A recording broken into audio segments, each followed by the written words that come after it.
Oh wow! Welcome again to another edition of the Hewell Report slash the Trump Armageddon or Trump disaster, Trump Titanic. Um, I don't want to use swear words if I can avoid it. Oh, hey, I'm talking to you, WBCK. White people, white male radio. Listen, you have to pardon the laughter, man. It gets so much. Wait, Tim Collins, I'm talking to you again. I'm sorry. I'm gonna have to slap you guys around here. Wait, what do I have on the screen? You guys. I'm talking about you, conservative. What does Rank say? Principled conservative? Or no, he uses a different phrase, not principled conservative. It's something like consistent conservative, principled conservative. I don't know. He's got a different phrase for it. I'll have to listen to the program. His catchphrase about how he's such a good conservative. Yeah. Well, here, this is the national debt. You principled conservative. Oh, you're so principled. Yeah, can I? Well, I'm going to go into a rant here so you can, I don't know, watch a game, change the channel. I don't know what you can do. Um, I'll recapitulate the Republican history of the national debt and spending. So this idea that conservatives care about the national debt and the deficit is just utter hogwash now. Because David, is it? David Rankowitz or whatever, and Tim Collins, you're there. Wake up, Tim. You surely you know what time it is. And the new fellow, what's his name? Oh, he does such a good job of reading the news. And he has such a smooth voice. Oh, it's like velvet. I've forgotten his name. I'll remember it after I get done with this video. So under you just watch those numbers go by. This is the latest. I went to Debt Clock, U.S. Debt Clock. Okay, so under Reagan, actually Jimmy Carter had done a pretty good job of managing the deficit, and it wasn't a problem, and the national debt was quite small as a percentage of GDP. Maybe an all-time low. Under that horrible Democrat president, Jimmy Carter, we had a really sound fiscal budget situation. So Reagan, the Republican, comes in, cuts taxes big time, doesn't cut government spending, okay? And the national debt more than doubles under Ronald Magnus Reagan. You hear that, WBCK? You and your propaganda. God, I get sick of it. So I'm going to give you reverse propaganda. Actually, but mine is based in facts. So Ronald Reagan, and you can look this up at USTreasury.gov or whatever the heck it is, USTreasury.gov. Ronald Reagan, after he cut taxes, he did not reduce spending on Medicare or Social Security. Those were two. And then he increased spending on defense. And what does that happen? What happens when you do that? When you increase spending and you reduce revenue, you get a huge deficits. And I will quote a Republican, the budget director, David Stockman. He said, "Deficits as far as the eye can see under Ronald Reagan." So that's just Reagan's presidency. Okay, so we doubled the national debt under Reagan, the great president, the great Republican president. Now, and then we go to we go to Bill Clinton. And what happens under that horrible, awful Democrat president named Bill Clinton? We had 4 balanced budgets because we didn't have any stupid wars, and we raised taxes, not a lot, but significantly. So no stupid wars, no huge increases in defense spending, raising the taxes, and we had 4 years of balanced budgets. Absolutely freaking amazing. And then what happens? You Republicans come back in, right? WBCK, Rankowitz. I gotta get your Polish name down. So George W. Bush comes in and completely blows the whole thing up. He cuts taxes, mostly on the wealthy. Okay, cuts taxes, huge tax cut. We're involved in 2 wars. Okay, which were never paid for. Okay, we invaded Iraq stupidly, right? Tim Collins, yeah, you supported that war. You voted for W. Bush, right? Twice. Same with you, Rank. You voted for George Bush twice, okay? Yeah, we had an idiotic, unnecessary, unjustified war in Iraq, and we spent maybe $2 trillion there, $3 trillion there while cutting taxes. Idiotic. Okay, so after George W. gets done blowing everything up, George W. comes in office with surpluses, budget surpluses. Then he more than doubles the national debt. And then we have the global financial meltdown in the last year of W. Bush's period. And we have to do the bailouts. The economy comes to a screeching halt. Revenues go plummet. Unemployment shoots up. Unemployment payments have to go out. That is a drag on the debt. Then there's more food stamps. There's more poor people, et cetera, et cetera, et cetera. So, yeah. And you Republicans out there, you conservatives, I don't know, what do you call yourselves now? Conservatives, Republicans, or Trumpers?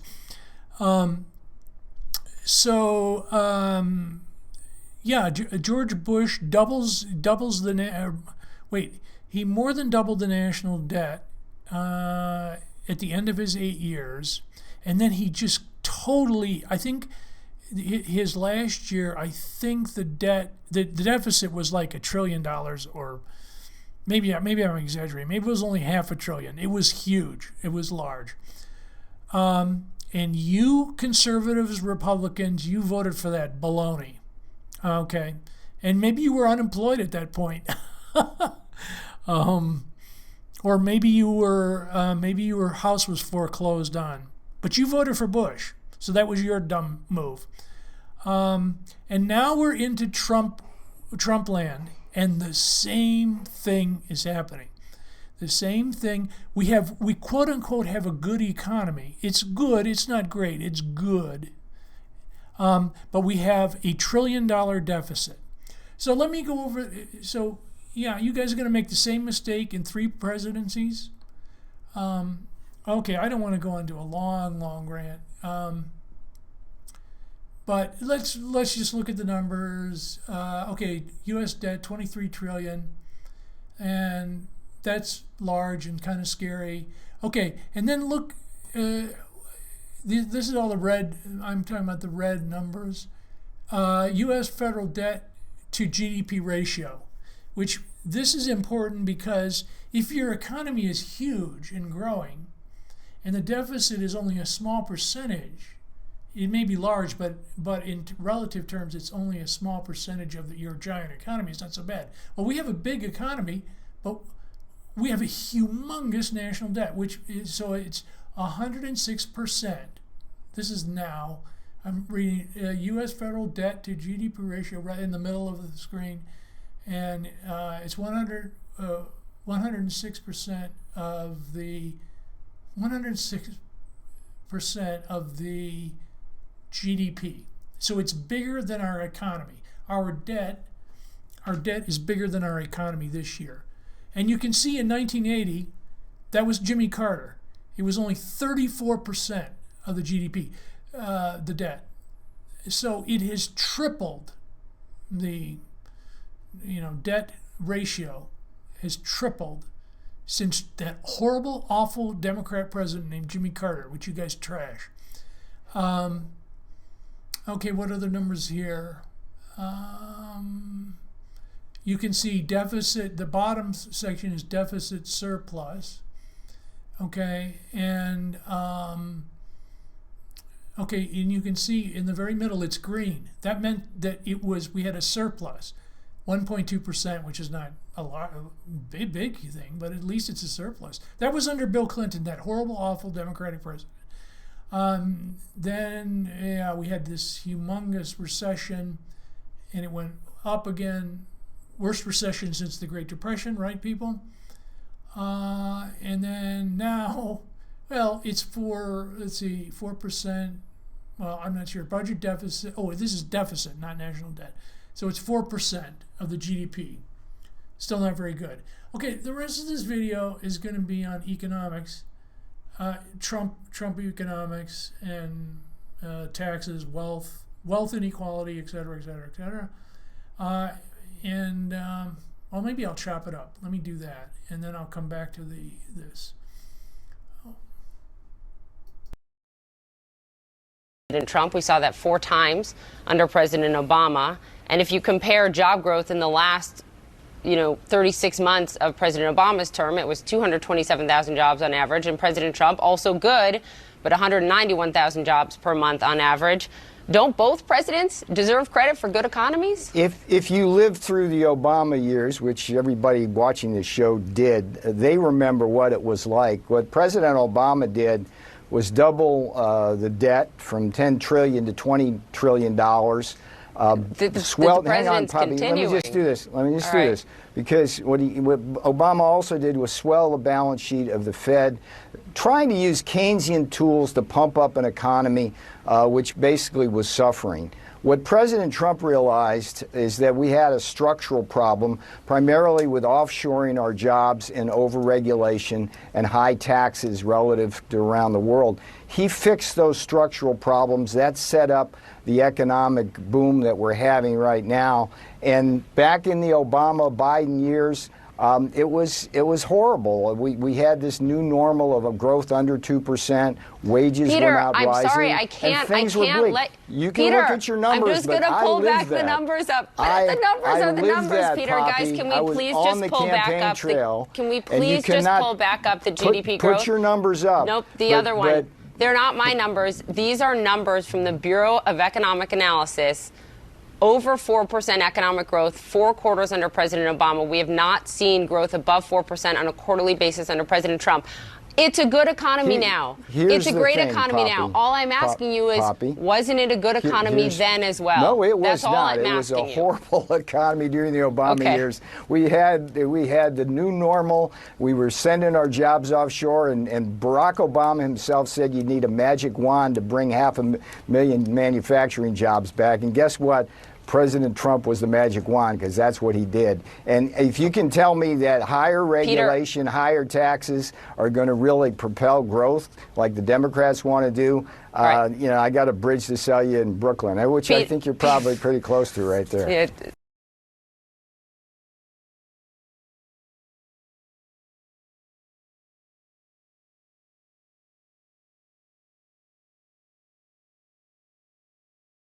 Some politicians are calling for higher taxes on the rich. And naturally, these proposals have unleashed a torrent of opposition, mostly from the rich. Here are the 12 biggest myths they are propounding. Myth: a top marginal tax rate applies to all of a person's total income or wealth. Why aren't you giving 70% of your income to the government? You could. You're going to tax 70% of your paycheck. Wrong. It would only apply to dollars in excess of a certain level. The 70% income tax rate proposed by Congresswoman Alexandria Ocasio-Cortez would apply only to dollars in excess of $10 million a year. The 2% wealth tax proposed by Elizabeth Warren would apply only to wealth in excess of $50 million. Myth: raising taxes on the rich is a far-left idea. She wants to radically tax the rich. Taxing rich people, that's an old saw from the left. Baloney. 70% of Americans, including 54% of Republicans, support raising taxes on families making more than $10 million a year. And expecting the rich to pay their fair share is a traditional American idea. From 1930 to 1980, the average top marginal income tax rate was 78%. From 1951 to 1963, it exceeded 90%. Again, only on dollars in excess of a very high threshold. Even considering all deductions and tax credits, the very rich paid over half of their top incomes in taxes. Myth: a wealth tax is unconstitutional. Bad idea. And it's likely unconstitutional. Sounds great, not constitutional, I don't think. Rubbish.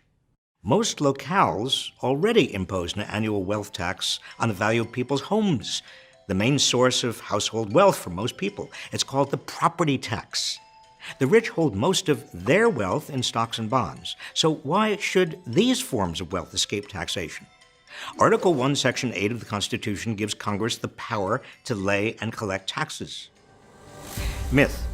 When taxes on the rich are cut, they invest more and everyone benefits. When taxes on the rich are increased, economic growth slows.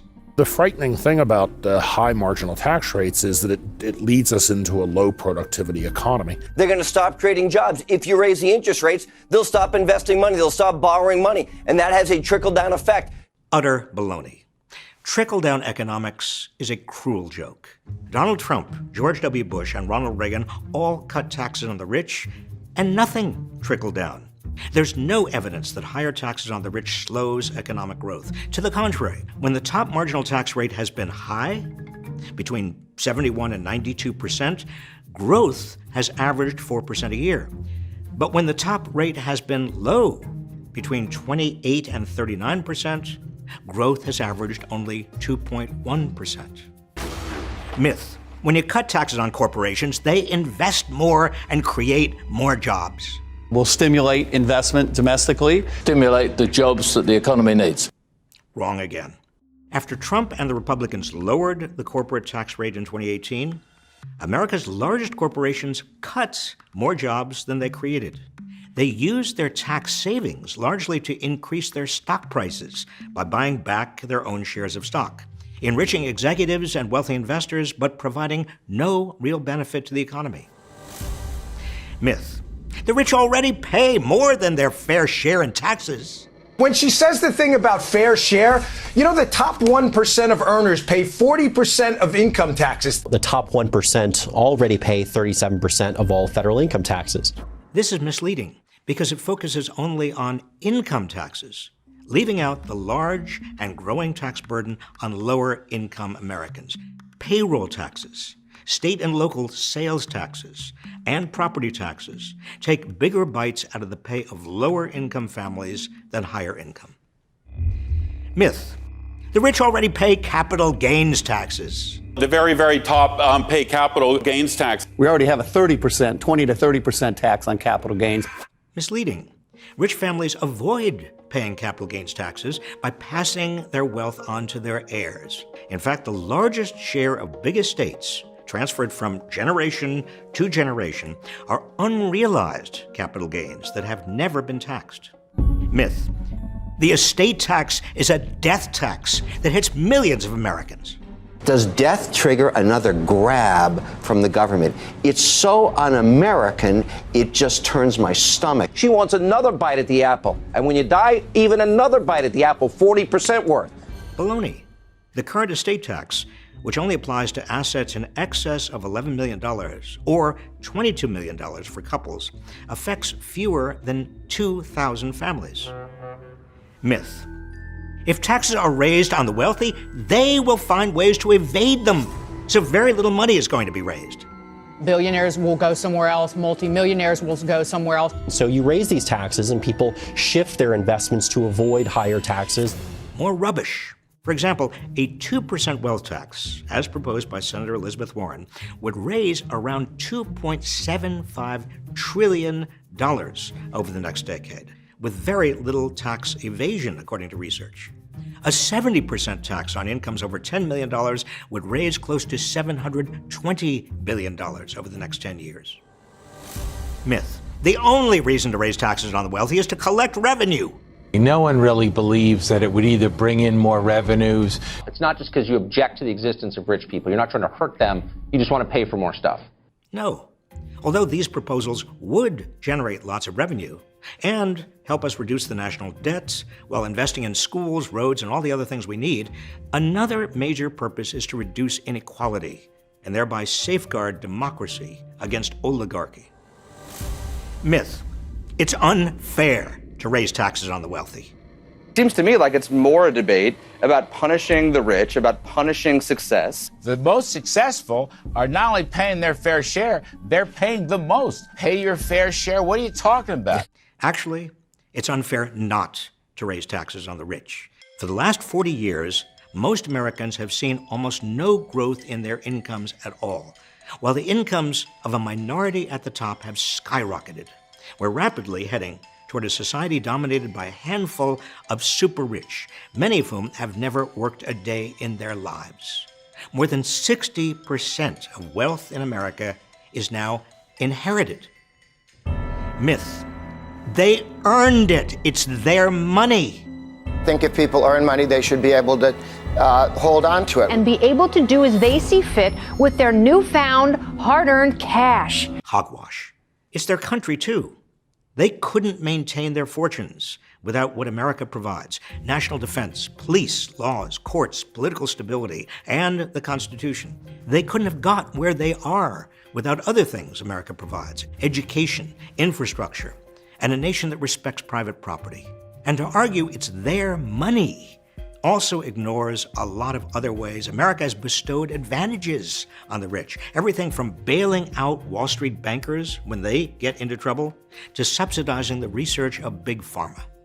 So the next time you hear one of these myths, know the truth. If you found our video informative, please follow this page.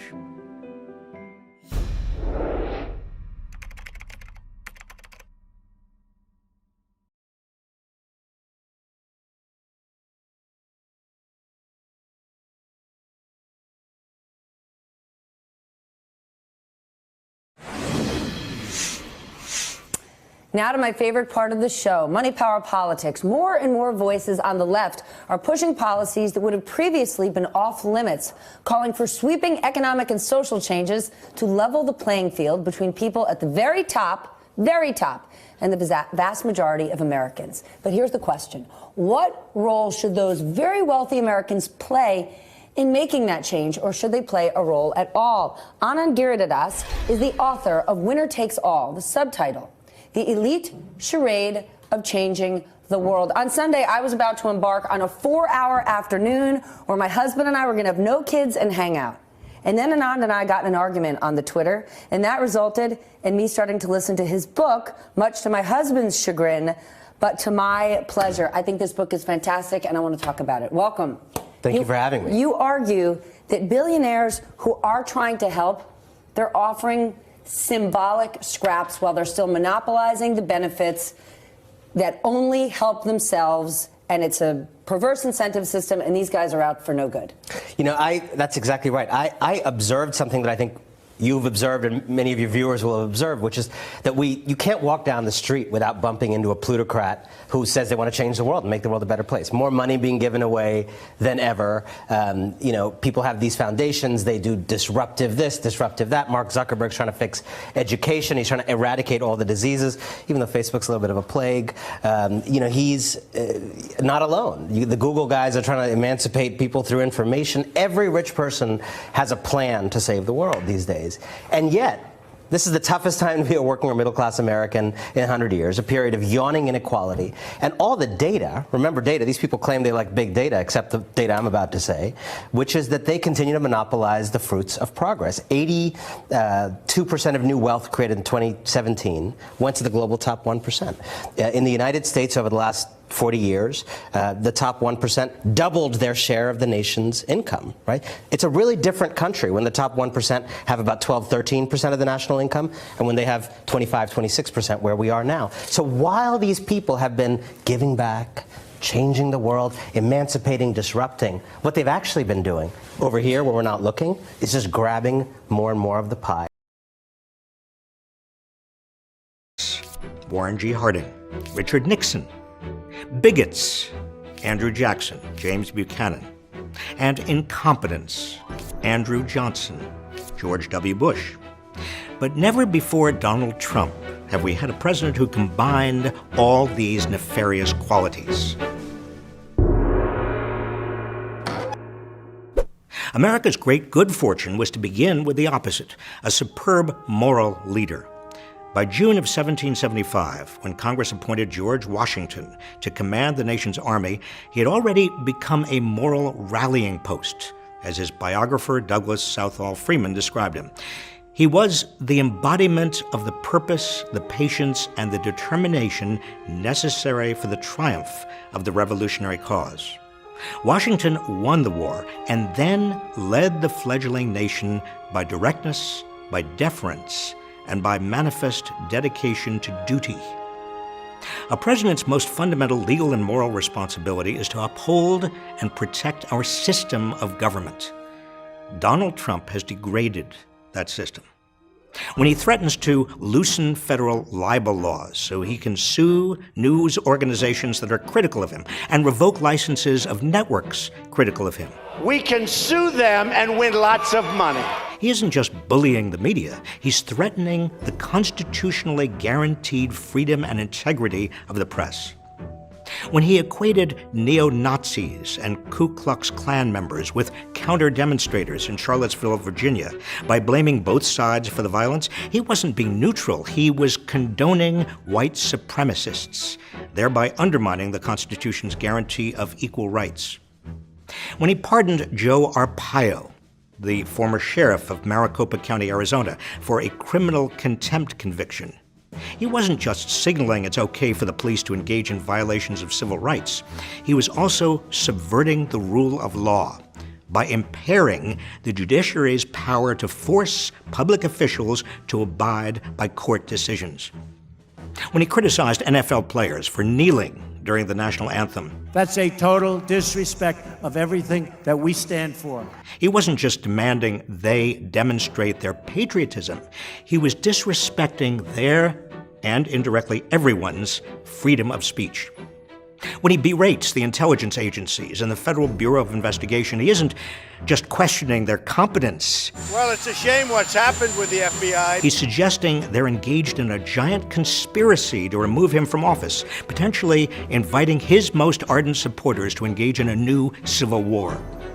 When he boasts that he made up information in a meeting with the Prime Minister of Canada, he isn't just undermining his own credibility, he's undermining the credibility of the United States in the eyes of the world.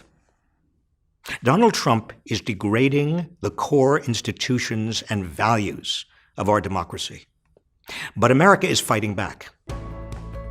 In Alabama, voters turned out in droves to elect a Democrat to the Senate for the first time in 25 years. In Pennsylvania, Republicans lost control of a congressional district that went for Trump by nearly 20 percentage points. Since Trump took office, Democrats have flipped 39 Republican-held state legislative seats. The 2018 midterm elections are approaching. It's up to all of us to keep up the momentum. In the face of the worst president in history, we are at our best when striving to strengthen our democracy.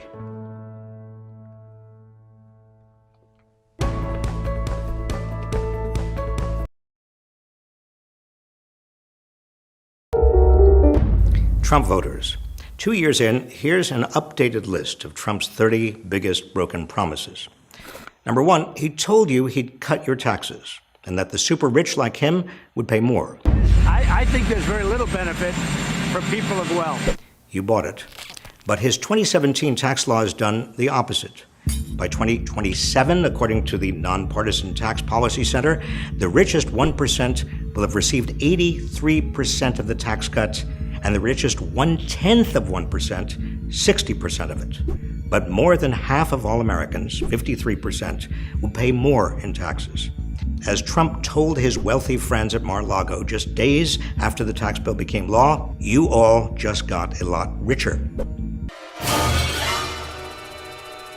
Number two, he promised that the average family would see a $4,000 pay raise because of the tax law. You bought it. But real wages for most Americans are lower today than they were before the tax law went into effect. Number three, he promised to close special interest loopholes that have been so good for Wall Street investors, but unfair to American workers. Especially the notorious carried interest loophole for private equity, hedge fund, and real estate partners. You bought it. But the new tax law kept the carried interest loophole. Number 4, he promised to bring an end to Kim Jong-un's nuclear program. You bought it. Kim Jong-un hasn't denuclearized. Number 5, he told you he'd repeal Obamacare and replace it with something beautiful, including insurance for everybody. You bought it. But he didn't repeal and he didn't replace, which is just as well. His plan would have knocked at least 24 million Americans off health insurance, including many of you. Instead, he's doing what he can to cut it back and replace it with nothing. According to the Commonwealth Fund, about 4 million Americans have lost health insurance in the last 2 years. Number 6, he told you, I'm not going to cut Social Security like every other Republican, and I'm not going to cut Medicare or Medicaid. You bought it. But now he's planning such cuts in order to deal with the ballooning deficit created in part by the new tax law for corporations and the rich. Number 7, he promised to protect anyone with pre-existing conditions. You bought it. But in June, his Justice Department told a federal court it would no longer defend provisions of Obamacare that protect patients with pre-existing conditions. Attorney General Jeff Sessions said the decision was made with Trump's approval. Number 8, he said he'd build a wall across the southern border. You believed him, but there's no wall. Number 9, he told you he'd invest $1 trillion in our nation's crumbling infrastructure. You bought it. But after his giant tax cut for corporations and millionaires, there's no money left for infrastructure. Number 10, he said he'd drain the Washington swamp. We are going to drain the swamp in Washington, D.C. You bought it. But he's brought into his administration more billionaires, CEOs, and Wall Street moguls than in any administration in history to make laws that will enrich their businesses, and he's filled departments and agencies with former lobbyists, lawyers, and consultants who are crafting new policies for the same industries they recently worked for. Number 11, he promised to reinstitute a 5-year ban on all executive branch officials lobbying the government after they leave government. You bought it. But the 5-year ban he signed applies only to lobbying one's former agency, not the government as a whole, and it doesn't stop former officials from becoming lobbyists. Number 12, he said he'd use his business experience to whip the White House into shape. You bought it. But he's created the most dysfunctional, backstabbing White House in modern history and has already fired and replaced so many assistants that people there barely know who's in charge of what. Number 13, he told you he'd bring down drug prices by negotiating like crazy with drug companies. We are going to get drug prices, prescription drug prices, way down. You bought it. He hasn't. Number 14, he told you he'd stop foreign lobbyists from raising money for American elections. You bought it, but foreign lobbyists are still raising money for American elections. Number 15, he promised 6 weeks of paid maternity leave to any mother with a newborn child whose employer does not provide the benefit. We can provide 6 weeks of paid maternity leave to any mother with a newborn child whose employer does not provide the benefit. You bought it. But the giant tax cut for corporations and the rich doesn't leave any money for this. Number 16, he said he'd create tax-free dependent care savings accounts for younger and elderly dependents and have the government match contributions low-income families put into their savings accounts. You bought it. He's done neither. Number 17, he said that on day one, he'd label China a currency manipulator. We are going to label China a currency manipulator. You bought it. But then he declared China is not a currency manipulator. Number 18, he said he won't bomb Syria. You bought it. Then he bombed Syria. Number 19, after pulling out of the Paris Accord, he said he'd negotiate a better deal on the environment. You bought it. There have been no negotiations. Number 20, he promised that the many women who accused him of sexual misconduct will, in his words, be sued after the election is over. All of these liars will be sued after the election is over. You bought it. He hasn't sued them, presumably because he doesn't want the truth to come out. Number 21, he said he would not be a president who took vacations and criticized Barack Obama for taking too many. I promise you, I will not be taking very long vacations if I take them at all. There's no time for vacation. You bought it. Since becoming president, he spent a quarter of his days at one of his golf properties.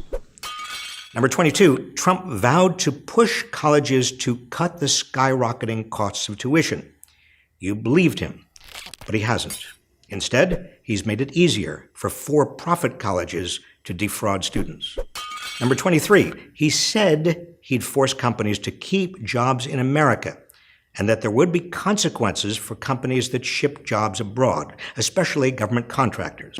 Companies are not going to leave the United States anymore without consequences. You believed him. But never before in U.S. history have federal contractors sent so many jobs overseas. There have been no consequences. Number 24, he promised to end DACA. You bought it. And then in January 2018, he promised that DACA recipients should not be concerned. We're going to solve the problem, he said. And then he reversed himself again and vowed to end the program by March 2018. Currently, the federal courts have stayed any action on it. Number 25, he promised to revive the struggling coal industry and bring back lost coal mining jobs. You bought it. But coal is still losing customers as utilities turn to natural gas and renewable power.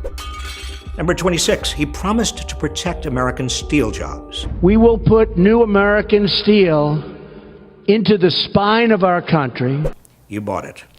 His tariffs on steel have protected some steel jobs, but industries that use steel, like automakers and construction, now have to pay more for the steel they use, with the result that their jobs are threatened. The trade partnership projects that 400,000 jobs will be lost among steel and aluminum users. Number 27, he said he'd make America safer. You believed him. But mass shootings keep rising, and Trump has failed to pass effective gun control legislation. After 17 died in Parkland, Florida, he promised immediate action on gun safety in schools, but has done nothing. 28, he promised to make 2- and 4-year colleges more affordable. You bought it. But Trump's most recent budget contains deep cuts in aid for low-income and first-generation college students, reduces federal work-study, and eliminates the 50-year-old Federal Supplemental Education Opportunity Grant Program, which goes to more than 1 million poor college kids each year. Number 29, he promised to eliminate the federal deficit and bring down the debt. You bought it. Yet, due to his massive tax cut, mostly for corporations and the rich, and his military spending, the deficit is set to rise to $1 trillion, and the debt has ballooned to more than $21 trillion. Number 30, he said he'd release his taxes. I'm under a routine audit, and it'll be released, and as soon as the audit's finished, it'll be released. You bought it. He still hasn't released his taxes.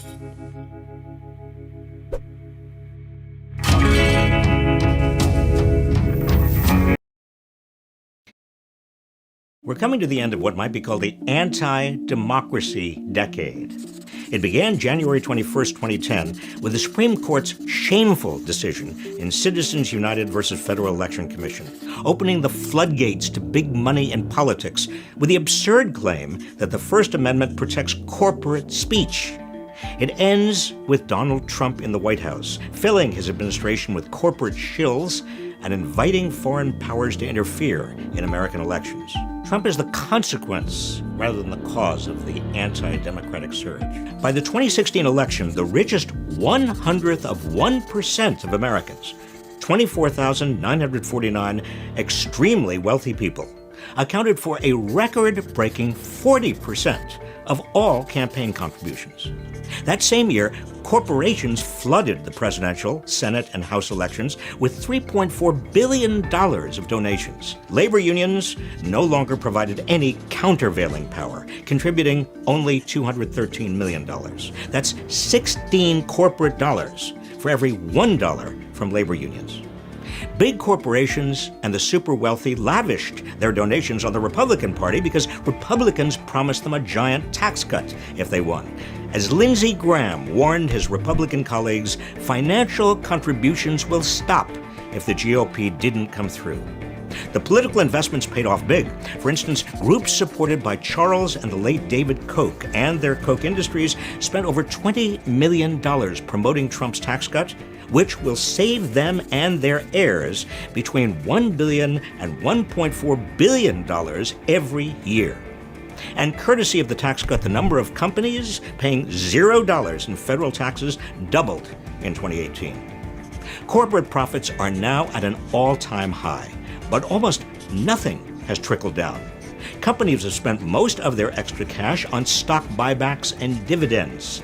Stock buybacks alone hit a record-breaking $1.1 trillion in 2018. This has given the stock market a sugar high, but left little for workers. Not even a sizzling economy could match these returns. The anti-democracy decade has been hard on American workers. Despite the longest economic expansion in modern history, real wages have barely risen.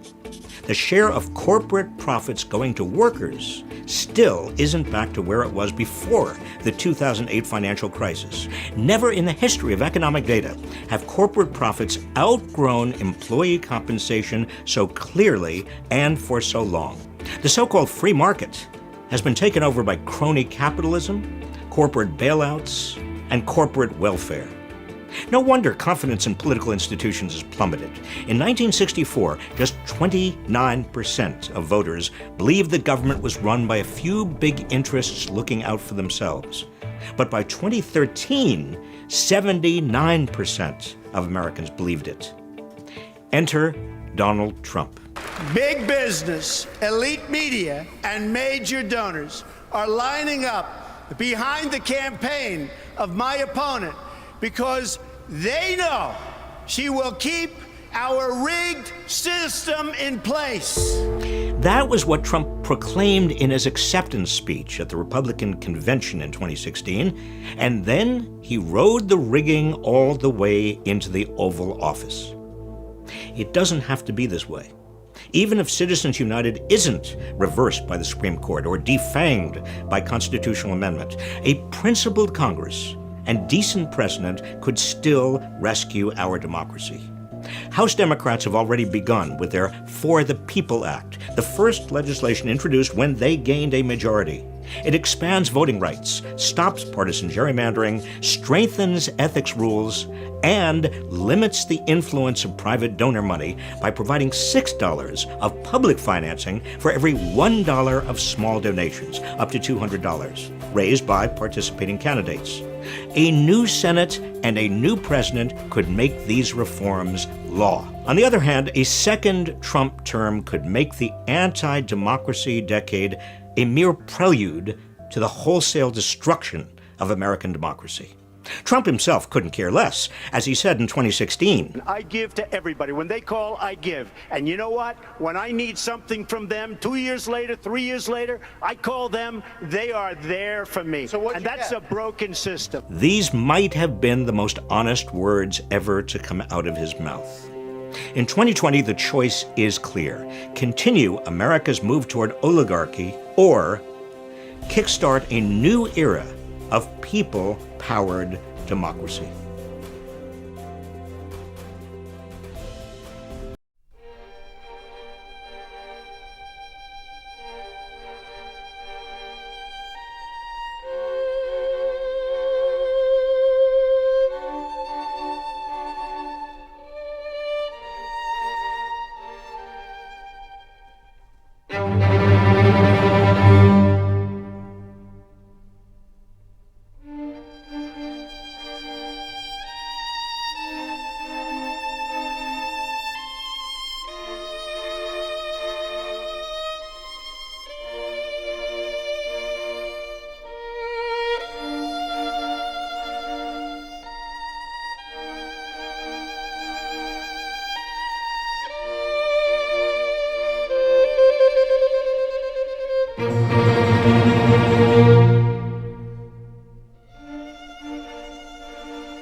Okay, you heard some clips there from Robert Reich.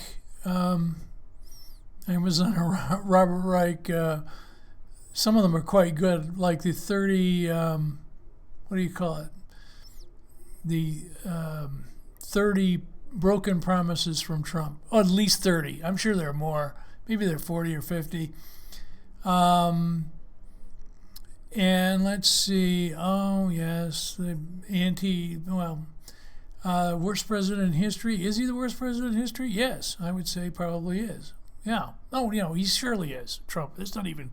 I don't think it's even close. Worse than Richard Nixon. Way worse. We impeached Richard Nixon. Worse than Andrew Johnson. Andrew Johnson was impeached, not removed. Nixon was impeached, and then he resigned. Back to the debt. What I've already went over the numbers. 23 trillion. That's trillion. 23 in the national debt. That's the upper left corner. 23 trillion, and each person owes debt per citizen is 70,000. Debt per taxpayer is higher. And let's see what I've got debt percentage of GDP, which I explained.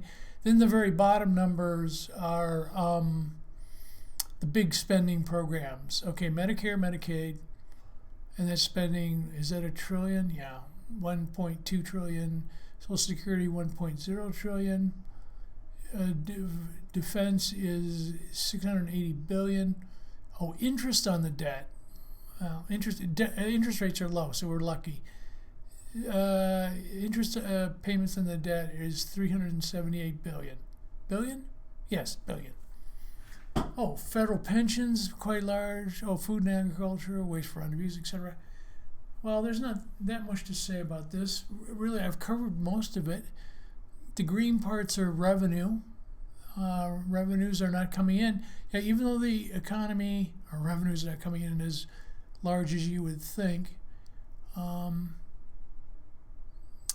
So let's see. Is there anything else I can mention? Where are we? Let me just mention the news this week. I could go into the stupid Trump news of this week, or horrible, stupid Trump news this week.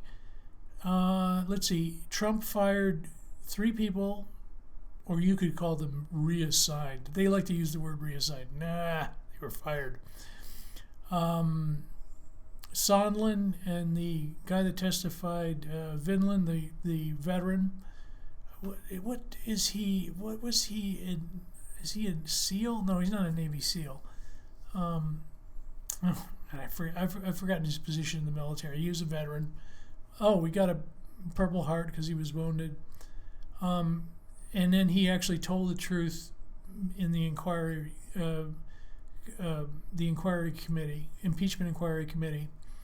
And he said, yeah, there was a phone call. Trump made a phone call to Ukraine and asked for dirt on Biden. So at first what Trump does is, and this is a typical pattern, he says, first he denies. And then what does he say? The second stage is, I might have done it. I might have done it, but let's see, it's not illegal. I might have done it, but it's not illegal. Then he goes to, oh, yes, I did do it, and it's not illegal. What was the fourth stage of his, not like something really bizarre, like, yeah, I did it, and I'm proud of it, and I'll keep doing it, or something like that. I don't know. The fourth stage, first they deny. They entirely deny whatever happened. Oh, they're lying. This is a conspiracy. Then they say, oh, yeah, he did make the phone call. Oh, but maybe it's not quite what you say it was. And then they backtrack again and say, yep, it was what they say it was, but that's legal. It's not. Well, whatever. I have to say, he's the art of the lie. Maybe he should write a book called The Art of the Lie. Yes, he should. But that would give away all of his secrets. He's already had the art of the deal. By the way, let me mention one other interesting tidbit that I learned not too long ago. When Trump wrote The Art of the Deal, he was humongously in debt, like $1 billion. He was, and here's more tidbits. This is Trump tidbits. He had lost so much money in 1 year. I think it was $1 billion in 1 year, or almost $1 billion, maybe 900,000 or 900 million in a year. That he was able to write that loss, because you can do that if you're real estate. Real estate, you get all kinds of tax breaks and loopholes, etc. So you can write off the losses over your next 10 years of income tax. So he probably did not pay any income tax for 10 years if he had that 1 year of $1 billion losses. That's how good a businessman Donald Trump is. He loses more money than any other person, any other individual. Well, gosh, I'm getting tired, and I can't. You can just watch those numbers go. We will not have a balanced budget. That's for you out here in WBCK land, Trump land. We will not have a balanced budget in the next 5 years. If Trump gets a second term, which, God, I hope not. If Trump gets a second term, there will never be a balanced. There will be no balanced budget. We won't even get close to a balanced budget. So, maybe I'll stop.